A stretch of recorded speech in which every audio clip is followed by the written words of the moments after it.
Hello there! As we are still in 2025 at the moment of making the video, and for the reasons of post-inconsistency and whatnot, I'll take the time to talk about Rerum Novarum.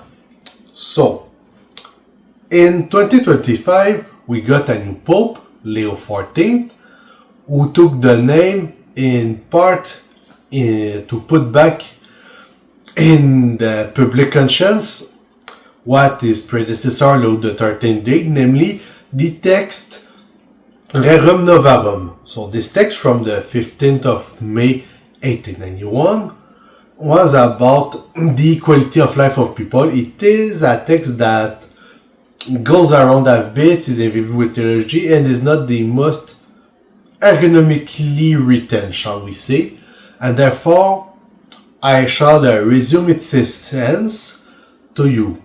So, the main body of the text is a lot of theology that boils down to people have a number of natural rights, and those expressed in the text are namely the right to private property, to profit from the result of your work or a fair compensation, fair being the key word. And of course, people have the right to better their situation, increase their patrimony, make a better life for their kids, and so on.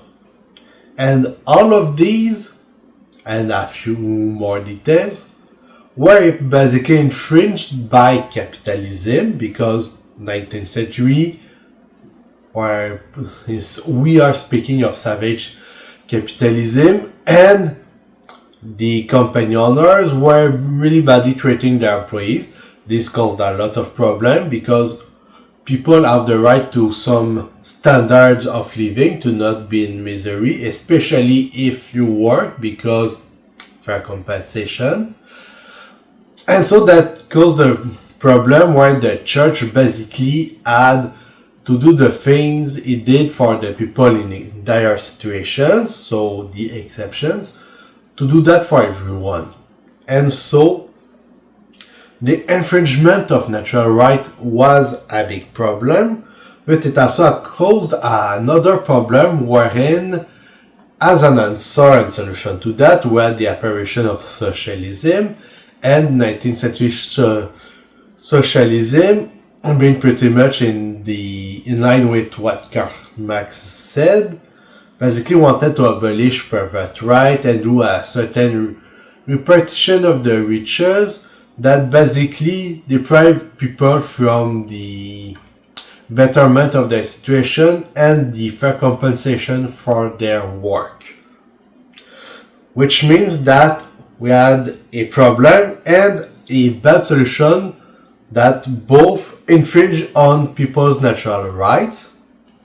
And to solve this, on top of even more by the church, the Pope mentioned that the governments had the moral obligation to do some legal work and other things to protect the people, so create a framework wherein the abuse of capitalism could no longer take place, thus protecting the people from the unfair artificial poverty. And by protecting the people, we therefore protect their natural rights and prevent the rise of socialism.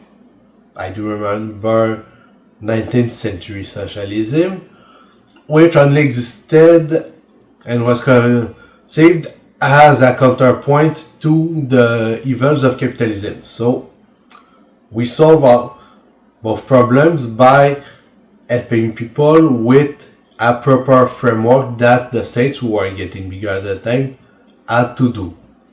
So I hope I did the text justice. On this, I will bid you all a good year, and until next time.